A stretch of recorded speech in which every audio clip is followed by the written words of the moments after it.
Welcome back to the Land Bulletin podcast, where every other week we bring you experts in the field to impart their knowledge when it comes to the ranch and sporting property market, buying and selling advice, the latest best stewardship practices, as well as topics that impact landowners every day. I'm your host, Haley Murr. Let's jump in. Welcome back to the Land Bulletin podcast. I'm Haley Murr, and today we're bringing you a special episode. We've gathered insights from our team of experienced ranch brokers to answer some of the most common questions we get about buying and selling ranches. From what first-time buyers should consider to market trends and long-term value of ranch ownership, we've got a lot to cover over this two-part series, so let's get started. But before we jump into all the details, let's get to know some of the folks who make our team great. Our brokers come from a variety of backgrounds, but they all share a deep passion for ranching, the outdoors, and land stewardship. Here's a bit from Jared, Chris, Willie, Woody, and Eric about how they got their start.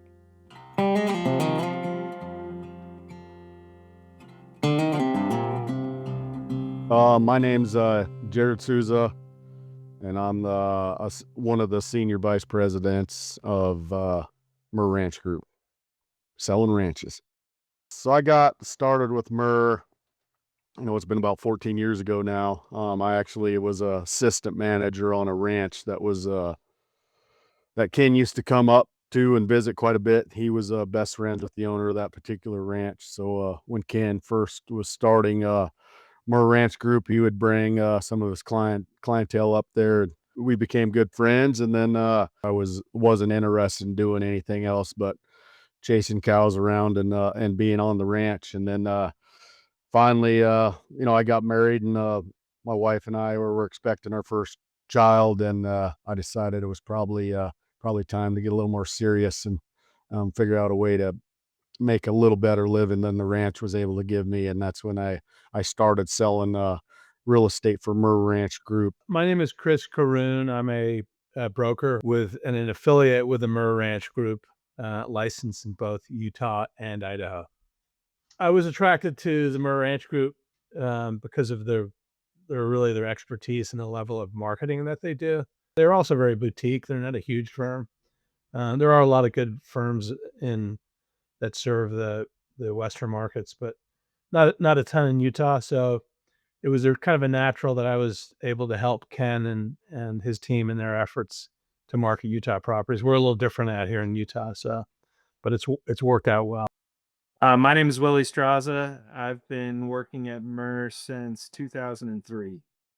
I graduated from the University of Colorado back in 2013, and Ken Murr was actually the first person that I reached out to because I was previously a fly fishing guide and I had my real estate license, and I just thought it was kind of the perfect match of both worlds. But at the time, they weren't in growth mode, and so I sold my soul and went into the commercial real estate sector for about 8 or 9 years. And then when COVID happened and everything started really slowing down with our commercial developments, I decided to circle back with Ken, and fortunately it was just kind of the right time, right place. And he was looking to add a couple of members to the team, and I fit that mold. So grateful for the opportunity, and it's been great ever since. I'm Woody Beardsley, and I've been working with the Murr Ranch Group for better part of 10 years now, maybe even 11. I had been recently been in the renewable energy development business and had a background in both conservation real estate and commercial industrial real estate development. And when the renewable energy development business we were winding it down, I wanted to get back into conservation real estate and saw terrific opportunity working with Murr on conservation easement properties. My name is Eric Anderson, and I've been with Murr since 2023. I started with Murr Ranch Group as a result of previous real estate non-brokerage work over the last 21 years, and Murr Ranch Group was a client of mine when I was in the title insurance business, and got to know several members of the team and fell in love with the business.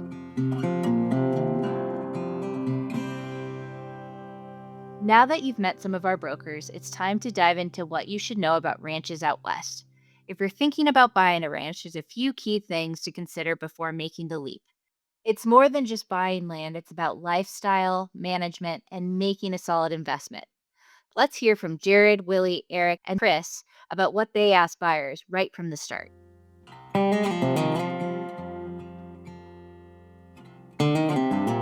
One thing first-time ranch buyers often overlook when they're looking at a property is probably one of the easiest things for first-time ranch buyers to overlook is neighbors. Neighbors in a ranch setting and a farm setting can kind of make or break the opportunity. Obviously in this neck of the woods, we always try to be good neighbors, but that doesn't always mean that your neighbor's a good neighbor, and that can change the way your management structure is handled, especially if you got, cattle next door and the breed doesn't align with kind of your objectives and your dreams, and their management, their husbandry of their particular ranch doesn't match your objectives. So you got cattle breaching the fence. You got bulls that aren't the same flavor and color that you want or jumping the fence, and that can cause some problems. That's probably one of the easiest thing that's overlooked for anyone that's actually buying ranches, I guess. So I try to help guide buyers by first understanding what their goals are. So, are they looking for a working cattle operation? Is it a hunting retreat? Is it a family recreational spot? And then I help educate them on the key aspects of ranch ownership, whether that be soil quality, fencing, livestock needs, zoning regulations. I mean, you could go in as deep as tax benefits if you've got agricultural exemptions. So I try to guide them by offering my personal expertise, but also connecting them with local experts, ranch managers, wildlife consultants, and attorneys to ensure that they're making informed investment decisions that align with their vision. Yeah, I think that I mean, buyers should really know before they're purchasing a ranch with river frontage or strong fishing potential. They should look at a couple of key factors. One is water rights and access. So just because a river runs through the property, it doesn't always mean that you have full control over it. Water rights vary by state, and some waterways may have public access laws that limit you actually utilizing that stretch of river. I also advise buyers to thoroughly review water rights and determine if they include irrigation, livestock, or recreational access. I think another thing that often gets overlooked is floodplain and erosion risk. And then I guess just fishing quality is also huge. A lot of these brochures, I mean, marketing's gotten so advanced these days. You can make these properties look pretty spectacular with the right lens and taking pictures at the right time of year, but not all fishing properties, or riverfront properties, I should say, offer prime fishing. So I really try to help buyers assess the river's health. Sometimes that's just flipping over some rocks and seeing what kind of bug life is down there. And then just looking at fish populations and if any stocking programs exist on that river. Have previous owners done any stream restoration work to maybe allow for better holding water throughout winter months? All of these different factors are something that I try to pay attention to when helping someone analyze if it's a savvy investment decision and if it's a good fishable piece of property. The most common misconception for first time ranch buyers is not really understanding or recognizing that owning a ranch it's not just about buying a piece of land with nice views and a great house and a river that flows through it. They People can sometimes have a tendency to overlook the operational side of things. Things like water rights, grazing capacity, how many animals can I put out here for a certain number of months or for the whole year? The infrastructure maintenance, what's it going to cost if I need to repair the fencing around the entirety of my property, and then just land management in general, making sure that you're a good steward of the land. In terms of legal and title issues, there's a couple of things that come into mind. One is that title seems to be sometimes more complicated than commercial deals. And so just knowing that up front, that it can take some time to review and then talk through is important, that it's not just a simple kind of lot and block title commitment that would be happening within a residential subdivision. And then understanding easements. What are those easements? Who has the right to those easements? Are those neighbors? Are those utility providers? Or is it somebody else? And is that easement even something that is still needed? In terms of legal challenges, I would just say getting the family on board from a sales perspective is super important early. Sometimes we experience challenges with families who seem to be maybe a little unorganized and need a little bit more organization and to be on the same page before the sale process begins. Ultimately, that will breed more success through the marketing and then ultimately the contract negotiation. Understanding your vision for the land, researching water rights, and even knowing your neighbors can make or break a ranch purchase. Legal considerations like title and easement should never be overlooked. So it's important to have a broker on your side who knows these rules and obstacles in and out and can let you focus on finding the perfect spot for you. And speaking of the perfect spot, one of the most frequently asked questions we get is about location. What makes a great ranch location? How do market trends influence land value? In this next bit, we'll have Chris, Willie, Jared, and Eric weigh in on what buyers should keep in mind when choosing where to invest.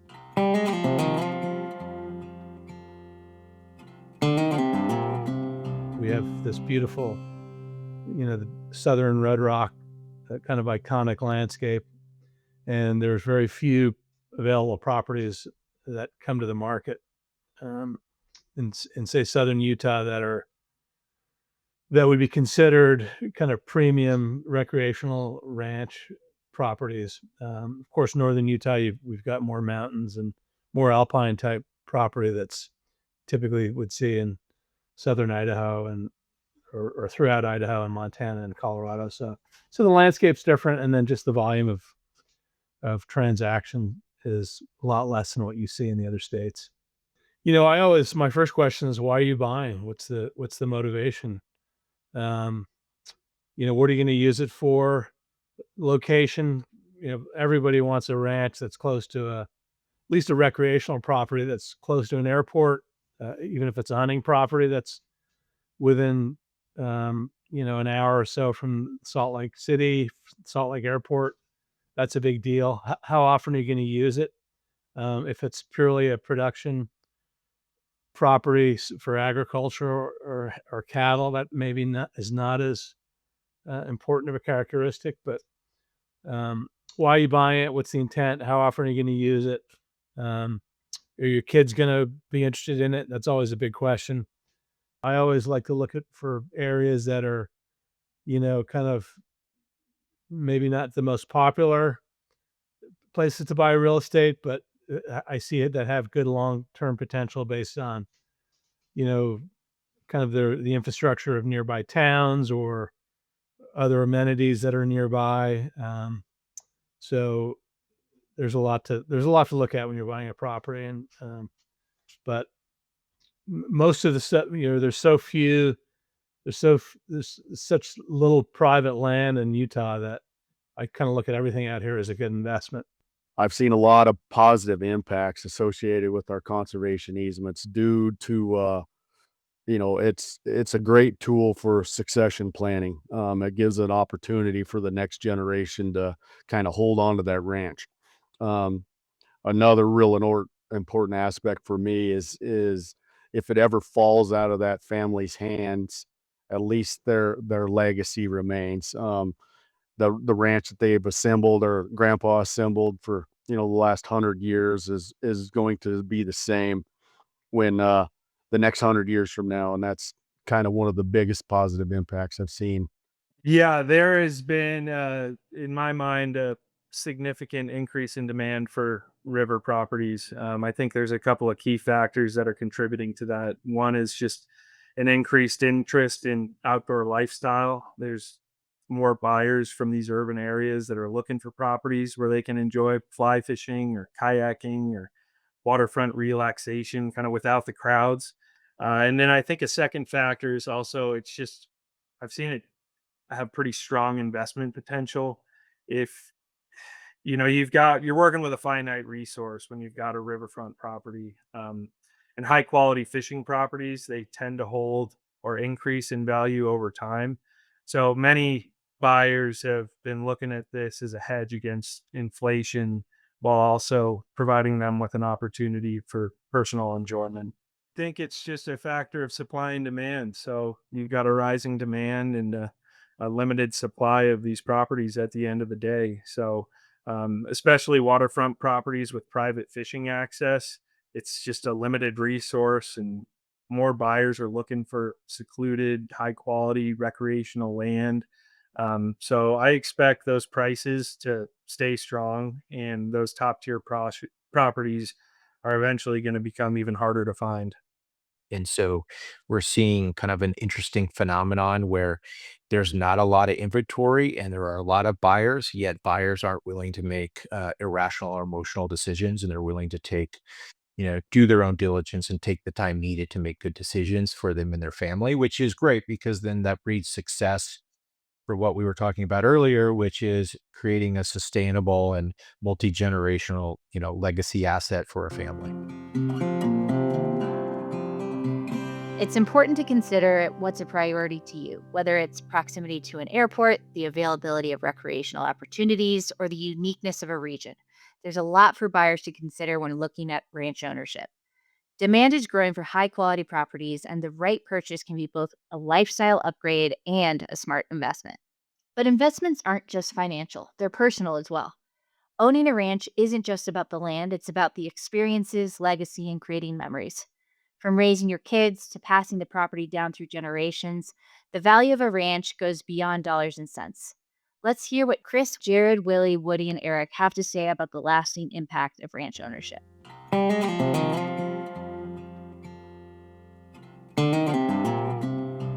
So I think there's a lot of good. We have a lot of good clients that are very good progressive ranchers. Some of those clients have been at it for years. Some of them are second, third generation ranchers. Some of them are first time ranchers.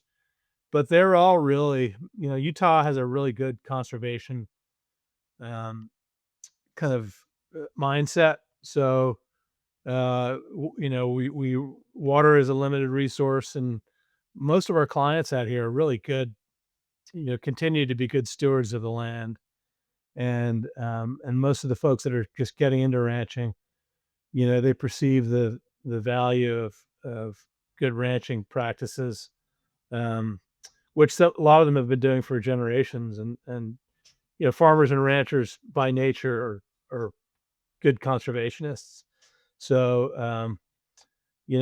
I like to see that there's more and more of the younger farmers that are getting into the business and ranchers, recognize the value of good conservation practices and being resourceful with their uses of water. So I'm encouraged about that. That's a really good thing that Utah has on its side.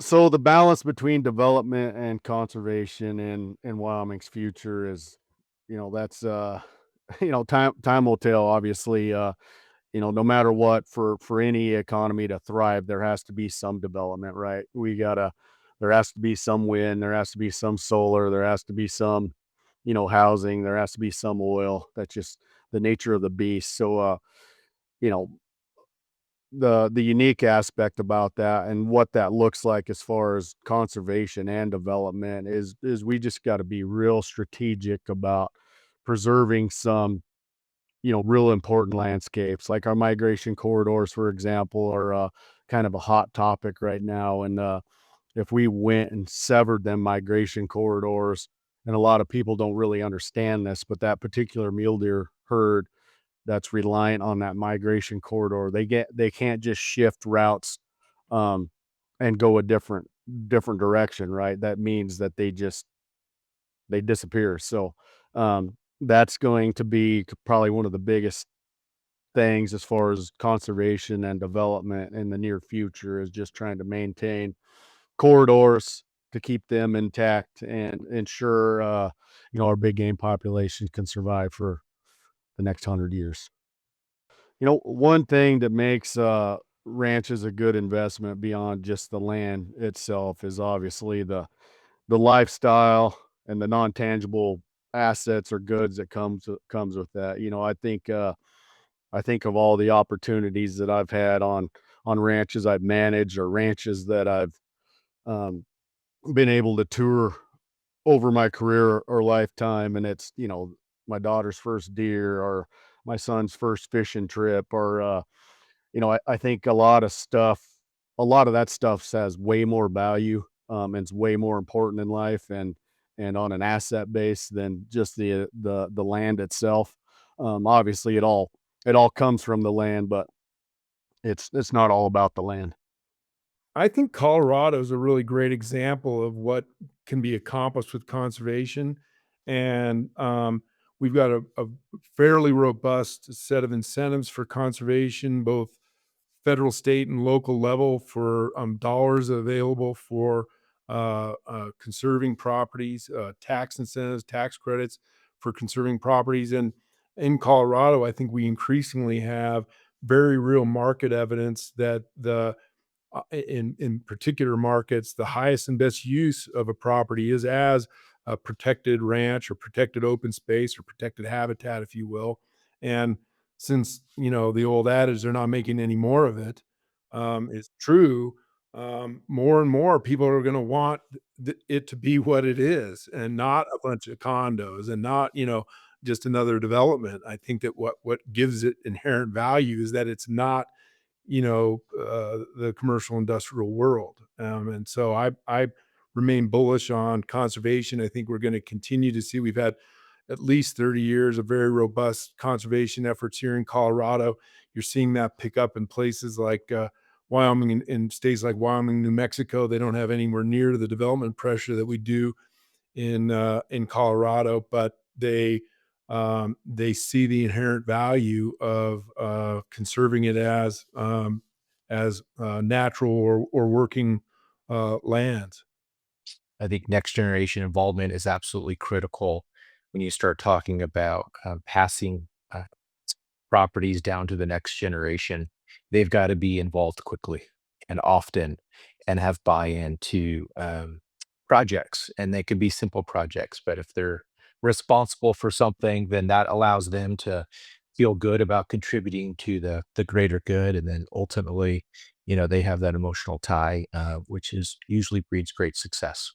If ranchers are looking to establish properties that are sustainable, um, for multiple generations, there's a couple things. One is certainly getting the next generation involved early and often. And like I said, it could be as little as calling up the fish stocking place to get the pond stocked every summer.